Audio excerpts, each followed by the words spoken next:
네, 오늘 우리에게 주어진 하나님의 말씀은 신약성경 누가복음 6장 20절에 있는 말씀입니다. 물론 17절부터 26절까지의 말씀입니다.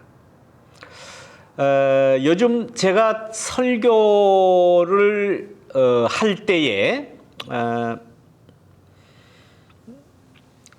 어떤 생각을 가지고 말씀을 드려야 될까 이렇게 몇 주간 이게 제가 제 설교를 이렇게 뒤돌아 보았습니다. 제가 설교를 하는 또 본문을 이렇게 선택하는 방법은 크게 두 가지입니다. 그 주간에 뭔가 우리의 관심을 쏟게 하는 그러한 이슈가 뭐 전 세계에서 터지느냐, 혹은 뭐 세계적으로, 혹은 미국 사회에서, 혹은 한국 사회에서 다 우리의 관심사 아닙니까? 예, 그렇게 생겨나는 이슈에 대한 성서적인 입장, 혹은 크리스찬으로서, 그리스도인으로서, 신앙인으로서 어떻게 그 사건을 바라봐야 되느냐 하는 그런 문제를 주로 저는 설교를 합니다. 두 번째는 이 교회에는 특히 우리 미국 장로교, PCUSA 미국 장로교에는 렉셔너리라는 게 있습니다.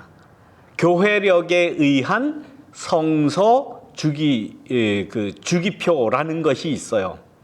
이 렉셔너리라는 이 성서 주기표는 왜 만들었는가 하면은 설교자가, 교회에서 목사가 설교를 해 나갈 때에 이렇게 어느 한편으로 치우치지 않게 하기 위해서 성서에 있는 중요한 그러한 메시지를 이렇게 쭉 나눠놨어요. 그래서 적어도 우리 개신교 혹은 이 PCUSA 교회에서는 이런 말씀을 그 성서 주기표에 의해서 설교하도록 이렇게 제시를 하는 성서 주기표입니다. 그걸 렉셔너리라고 그렇게 이야기를 해요.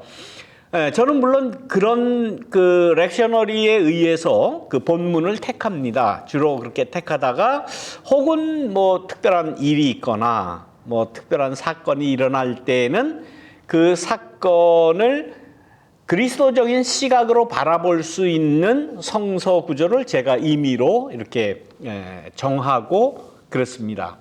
과거 한 두세 주는 그렇게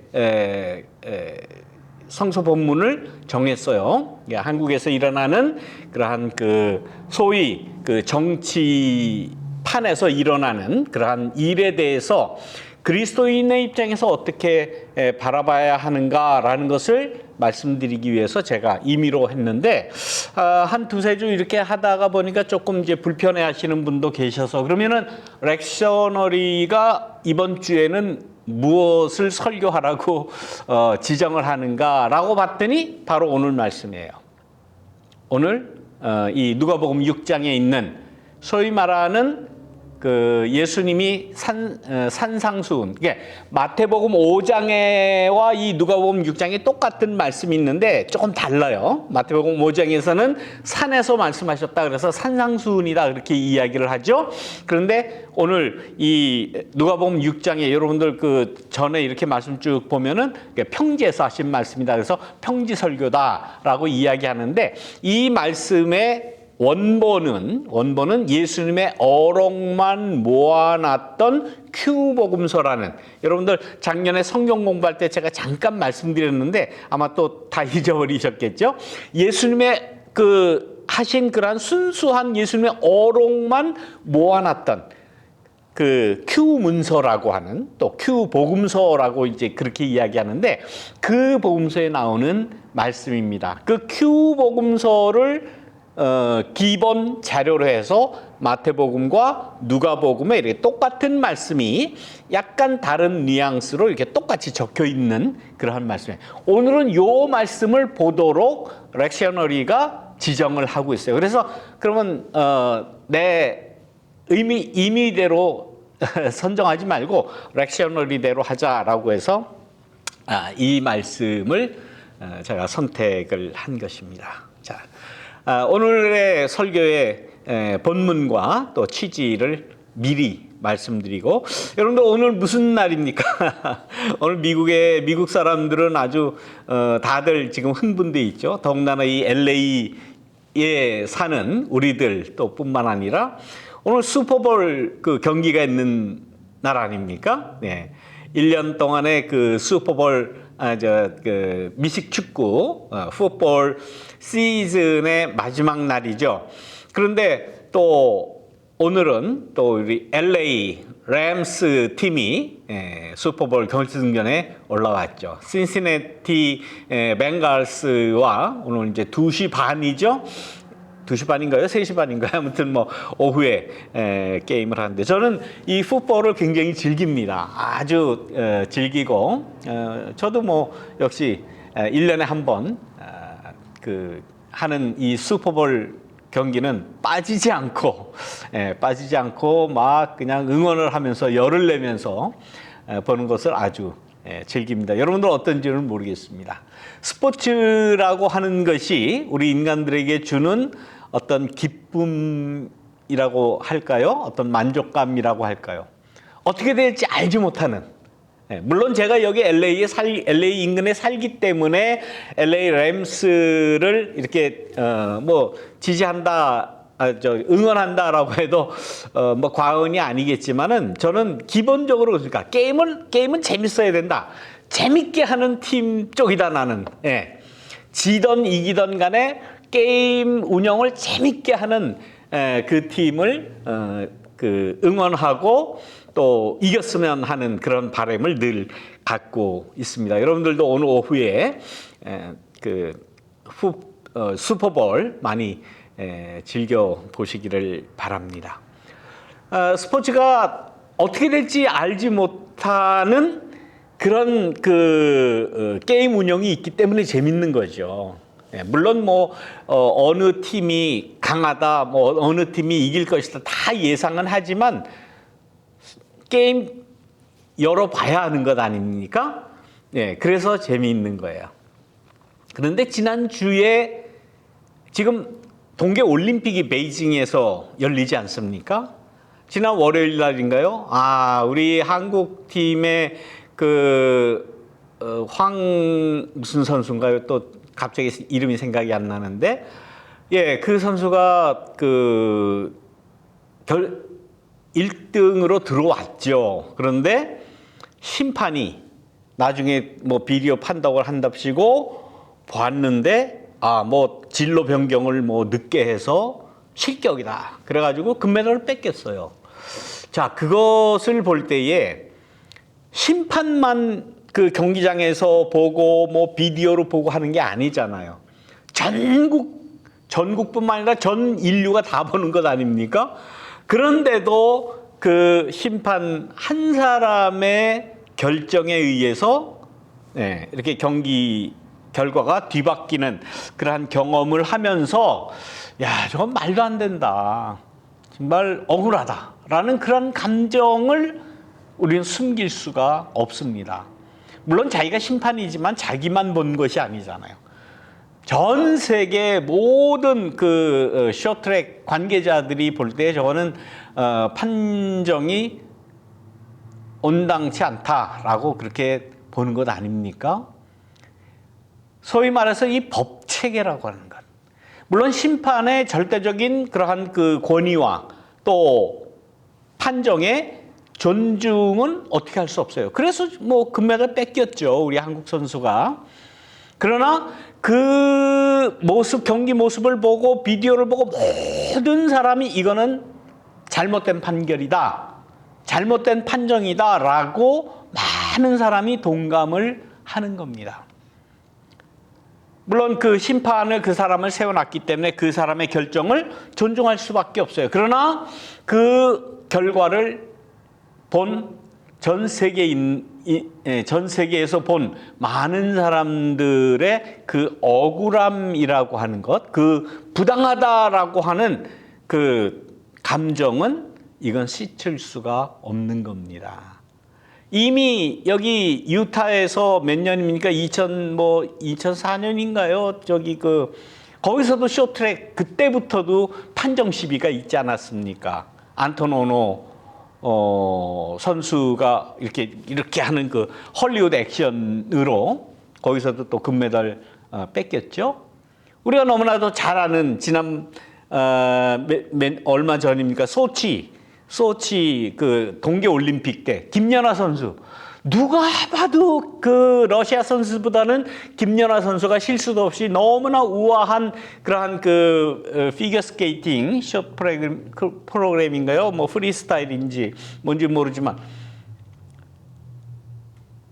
심판관들이 러시아 선수가 더 잘했다는 거예요. 누가 봐도 그 유튜브 비디오가 아직까지 지금 나오고 있지 않습니까? 아무리 봐도 이건 있을 수 없는 일인데도 불구하고 판정을 뒤집어 버려요. 세상에 이런 일이 얼마나 많습니까? 그 판결이 뭐 다시 고쳐지거나 메달의 색깔이 바뀌거나 그러진 않습니다. 그러나 이거는 판정이 잘못됐다라고 하는 그 억울함, 부당하다라고 하는 그 정의로운 마음, 이것은 없어질 수 없다는 거예요. 이것이 운동 경기에서만 그러겠습니까? 재판석에서도 마찬가지예요. 저번에도 말씀드렸지만 3심 대법원 판결까지 가서 대법원 판결이 그렇게 났다 하더라도 이거는 잘못된 판단이다라고 하는 그 감정과 그 억울함과 그 정의에 대한 그러한 많은 사람들의 감정은 없어질 수 없다라는 거예요. 이럴 때에 예수께서는 어떤 마음을 가지셨을까 하는 것이 오늘 이 누가복음 6장의 평지 설교의 말씀에도 그대로 적용이 돼 있다는 말씀을 드리고 싶습니다. 자, 여러분들 한번 이 누가복음 6장에 있는 말씀을 한번 솔직하게 아무런 편견이 없이 본다는 것이 사실 뭐 거의 불가능한 얘기지만 한번 여러분들 한번 생각해 보십시오. 가난한 자들아 너희들은 복이 있다. 부요한 자들아 너희에게는 화가 있다. 극명하게 대비를 해놨어요.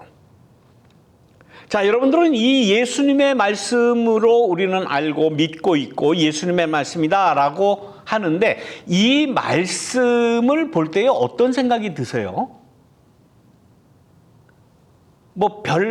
예수님이 가난한 자 복이 있고 부한 자 화가 있다고 그런가 보지 그러고 별 관심을 안 하십니까? 아니면 오늘은 특별히 이 말씀을 오늘 우리 주일 그 설교의 말씀으로 본문을 택했으니까 여러분들 한번 판단을 해보시기 바랍니다. 어떤 마음이 드세요? 여러 가지 마음, 여러 가지 의견을 내실 수가 있습니다. 제가 조금 더 좁혀서 다시 한번 질문 드려볼게요. 이 말씀이 좌편향적입니까? 우편향적입니까? 아니면 중립적입니까? 여러분도 한번 판단해 보시기를 바랍니다. 가난한 자들이 복이 있다. 거기까지만 끝났으면 그래도 거기까지만 말씀하시고 다른 말씀하시고 딱 끝났다면 그래도 가난한 사람들에게 위로와 복을 허락하시는 그 희망을 주는 말씀이다라고 생각을 하실 겁니다. 그런데 뒤에 굳이 뭐라고 말씀하십니까? 지금 너희 부요한 자들아 너희는 화가 있다. 가난한 자와 부한 자를 극명하게 나눠놨어요. 그러면서 예수님은 지금 어느 편에서 말씀하십니까? 가난한 자의 편에서 말씀하는 거예요. 가난한 자 너희가 복이 있는 것이고 부한 자 너희들은 화가 있을 것이다. 가난한 자 배 고픈 자 너희는 앞으로 배부를 것이고 지금 배불러 배를 두들기고 너희들은 앞으로 굶주릴 것이다.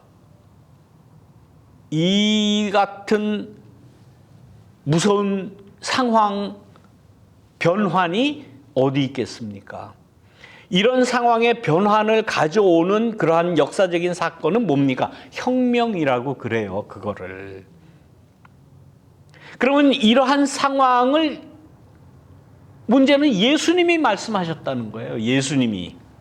그러면 이 예수님의 말씀, 가난한 자들은 복이 있다, 너희 부요한 자들에게는 화가 있다, 배고픈 자들 너희는 앞으로 배부를 것이고, 목마른 자들 너희는 앞으로 물을 마실 것이고, 지금 배부른다고 하는 사람 너희는 굶주릴 것이고, 앞으로 너희는 물을 마시지 못할 것이다 라는 이 예수님의 말씀이 좌편향적입니까? 우편향적입니까? 중립적인 말씀입니까? 여러분 한번 솔직하게 이 말씀에 대답을 할 수 있어야 돼요. 우리는 지금까지 이 좌편향이라는 말을 많이 들으셨을 겁니다. 우리 한국 사람들에게는 전에부터 이런 말 많이 들었습니다. 첫째, 빨갱이다. 그 다음에는 좌익이다. 그 다음에는 공산당이다. 그 다음에는 친북이다. 종북이다. 그 다음에 뭡니까?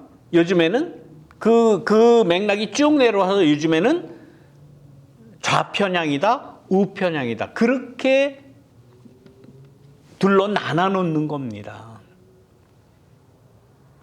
이 말씀을 옛날 같으면 이거 빨갱이 발언이다라고 했을 거예요. 옛날 같으면 야 이거 좌익이다. 왜? 좌쪽에서 노동자 혁명 러시아에서 일으키고 그랬잖아요. 소련에서. 그래서 소련이 나온 것 아닙니까? 뭐 한반도에서 이 말씀들, 이거 친북적이다, 종북적이다. 이북에는 노동당이 있잖아요. 노동자들 당이 집권을 하지 않냐. 뭐 이래가지고 뭐 빨갱이, 종북, 친북 뭐 나눠놓고 요즘에는 급기야는 좌편향이다, 우편향이다 이렇게 얘기를 하는 거예요. 제 판단을 말씀드릴까요? 이 말씀은 100% 좌편향입니다. 이걸 가지고 어떻게 우편향이라고 말할 수 있으며 이 말씀을 가지고 어떻게 중립적이다라고 이야기할 수 있겠습니까? 아니에요. 분명히 좌편향입니다. 예수님의 말씀이에요. 그러니 어쩌란 말씀입니까? 이 말씀을 어떻게 우리가 이해를 해야 되겠습니까? 아마 그래서 그런지 똑같은 예수님의 어록의 말씀을 근거로 듣고 복음서를 써 내려갔던 마태복음에는 거기다 하나를 더 붙이잖아요. 심령이 가난한 자. 누가복음에는 오늘 본문 말씀 누가복음 6장에는 분명히 지금 배고픈 자예요. 먹지 못해서 배를 굶주리는 자. 그런 자들에게 복이 있고 지금 배부른 자는 화가 있다라고 극명하게 나누어서 좌편향적인 그런 말씀을 했는가 하면 마태복음에는 그 가난이 뭐냐라고 이야기할 때에 가난을 어떻게 규정하느냐? 심령이 가난하다라고 표현을 한 거예요. 그러면 가난이 뭐 없어집니까? 심령이 가난하니까 이게 영적으로 가난하구나 그런 말입니까? 요즘엔 뭐 누가 그러대요. 난 영적인 사람이라서 도사들하고 삶이란 무엇인가 이렇게 이야기하는 걸 좋아한다고 그래요. 그게 영적인 겁니까? 심령에 가난하다라고 하는 그 마태복음의 말씀을 여러 신학자들은 요즘 어떻게 그 말씀을 해석합니까? 전혀 인간이 물질적으로 느끼는 그러한 가난이 완전히 배제됐냐? 그걸 이야기하는 것이 아니에요. 마태복음의 심령이 가난하다라고 하는 것은 나는 혹 가난하지 않을 수가 있어요. 좀 여유 있게 살 수 있어요. 뭐 굶지 않고 살아갈 수 있어요. 그런 사람일지라도 영에 있어서 가난하다라는 이 말씀은 내가 가난에 동참하겠다라고 하는 그런 신앙의 의지, 그리고 가난에 동참할 뿐만 아니라 그 가난이라고 하는 것에 대한 연민의 정이 나에게 있다. 신앙 안에서. 그 이야기예요. 그 이야기입니다. 우리는 대부분 지금 굶지 않습니다. 굶는 사람 있으면 도와줘야죠. 뭐 홈레스 사역도 해야 되고 그 어려운 사람들 돕는 그러한 그 선교 사역도 교회가 많이 해야죠. 그 이유는 나는 지금 가난하지 않고 배 굶지를 않지만은 내가 영에 있어서 내가 그 의도적으로 자발적으로 그 가난에 대한 연민의 정을 가지고 가난이 퇴치되도록, 가난에서 해방되도록 나는 어떤 노력도 하겠다라는 의지의 말씀이 마태복음의 심령이 가난한 자라는 그러한 표현이다라는 말씀이에요. 예수님은 그런 분입니다. 가난한 자의 그 억울함. 보통 사람들은 그렇게, 야, 네가 못나서 못 살지. 왜 일을 안 해? 왜 돈을 안 벌어? 왜 그렇게 가난하게 살아? 그건 네가 너의 잘못이고 너의 부족함이고 네가 못나서 그런 거야 라고 직접 대놓고 그렇게 이야기하지는 않지만 대부분 그렇게 생각을 합니다. 오늘 이 누가복음 6장에 있는 말씀을 들어서 우리가 그 교훈 받을 수 있는 말씀은, 예수님은 첫 번째로 실제적으로 지금 가난에 쪄들어서 먹지 못하고 배를 굶주리고 마시지 못해서 목이 마른 사람들의 그 처지에 예수님은 같은 마음을 품으셨다. 동일화되셨다라는 거예요. 너희 가운데에 하나님의 구원이 이루어질 수 있다. 너희 가운데 하나님의 나라가 이루어질 수 있다라고 하나님의 나라를 그 가난에서 본 거예요. 아까 운동 경기 얘기를 했어요. 금메달을 뺏겨서 억울해하는 그 마음을 누구나 가지고 있어요. 아무리 많은 사람이 억울한 마음을 가지고 있어도 그 판결은 아마 뒤집어지지 않을 거예요.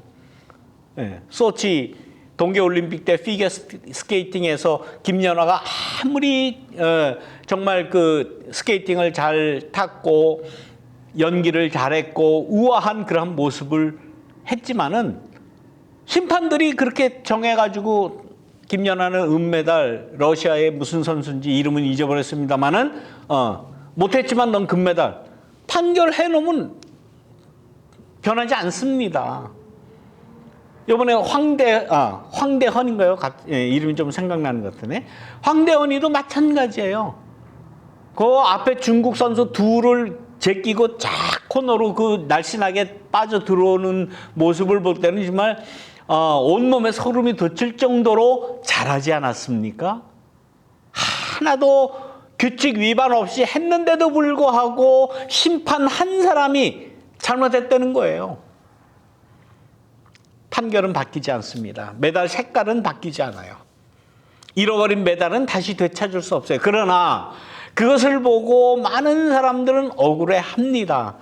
부당하다고 이야기를 해요. 판정이 잘못됐다고 이야기해요. 그 억울함, 부당하다고 내세우는 그 의견은 없어질 수 없다는 거예요. 예수님은 어느 편을 드셨느냐? 이 누가복음 6장에 있는 이 말씀을 보더라도 예수님은 분명히 어느 한 편을 드십니다. 이것을 신학에서 뭐라고 이야기하는가 하면 예수님의 편파성 혹은 예수님의 당파성이라고 이야기를 해요. 복음의 당파성이라고도 얘기를 하기도 하고, 분명히 가난한 자 한 편을 먼저 들었어요. 배고픈 자, 가난한 자 편에 예수님은 말씀을 한 거예요. 그 말씀 그대로 우리가 본다면 예수님은 좌편향적인 분이에요. 이거는 숨길 수가 없습니다. 이걸 가지고 어떻게 예수님 우편향이다 혹은 예수님이 중립적이다, 예수님 모두를 다 사랑하셨다 어떻게 얘기를 합니까? 아니에요. 예수님은 분명한 자기의 입장을 이 말씀을 통해서 이야기를 하십니다. 그러면 부자들은 죽으란 말이냐? 지옥에 떨어지란 말이냐? 아니죠.